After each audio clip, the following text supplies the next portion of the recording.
They say some places are better left untouched, but once you've heard the whispers, there's no turning back. Welcome to the house at the edge of the forest.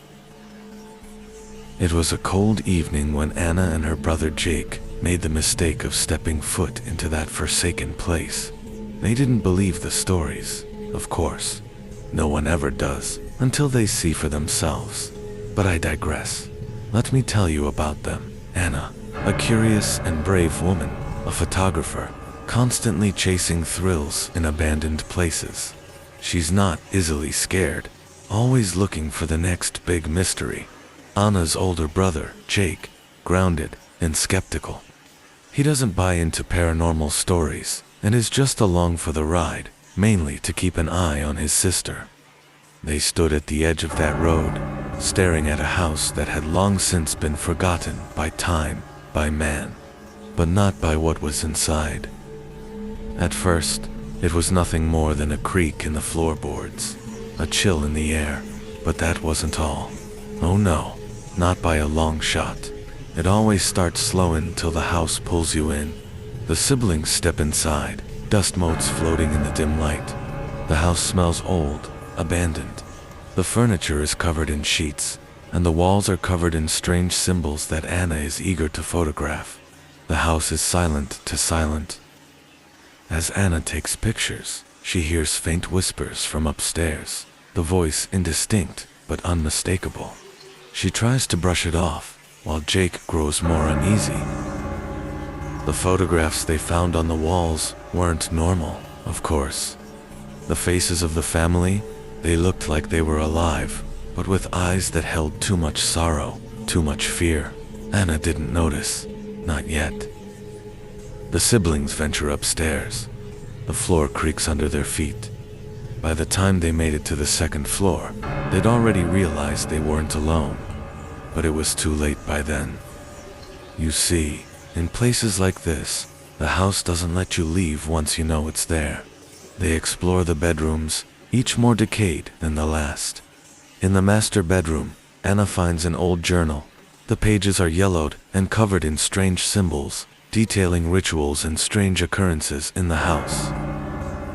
Anna turns to Jake, but when she looks back at the journal, something catches her eye. A shadow moving in the corner of the room. Anna rushes toward the shadow. It moves, but when she checks the photograph, the shadow is even clearer, a tall, humanoid figure standing just outside the frame, its features impossible to make out. It wasn't just a shadow. No, it was something far older, something that lived in the walls, in the floorboards, waiting. The house had shown them its hand, and they couldn't ignore it anymore. But running was never an option. The walls had started whispering, calling them, dragging them deeper into its dark heart. The tension reaches its peak as the supernatural occurrences escalate. The house shakes as if alive. The air is thick with a malevolent presence.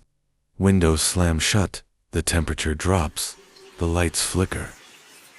Anna finds more disturbing photos of the family, but now they are showing signs of terror, faces contorted in agony. Some of the figures in the photos are fading, as if trapped between worlds. Jake starts losing his grip on reality, hearing voices in his head, questioning if he's seeing things. Jake couldn't stand it anymore. His mind was breaking. But Anna wasn't so easily shaken. She believed the house was trying to tell them something. It was only when they found the hidden room down in the cellar that the truth came to light. But by then, it was too late. They find a hidden door in the cellar, leading to a chamber covered in strange symbols and filled with remnants of a ritual. The air is suffocating, heavy with dark energy. Anna realizes the family didn't vanish. They became trapped in the house, victims of their own dark rituals. A shadowy figure, tall, thin, and impossibly twisted, appears in the doorway. It reaches for them. It was the spirits of the family. They hadn't disappeared. No, they were still there, bound to the house, their torment endless, and now, so would theirs. The house didn't let them leave. It never does. And when you hear the whispers calling your name, you know you'll be next. Anna is left standing, staring at the altar, her body frozen in terror. Jake is nowhere to be seen. Anna's breath came in ragged gasps as the cold stone of the cellar floor pressed against her skin. The door slammed shut with a deafening thud, sealing her fate. She tried to scream, but the air in the room felt thick, heavy with the weight of 1,000 lost souls. It was too late to escape. She could hear the whispers now, echoing in the darkness, growing louder and more frantic, like the voices of those who came before her, forever trapped in this cursed place. The ritual had claimed them all, the house live with malice fed on their fear, and now it was Anna's turn. There was no way out, no one to hear her pleas. The shadows grew darker, and the air grew colder.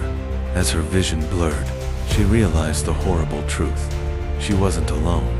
She would never leave, just like the others. And as the darkness closed in, Anna knew one thing for certain.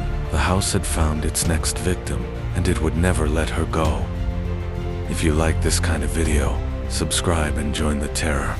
Don't forget to hit the notification bell to stay up to date on all our latest spine-tingling uploads.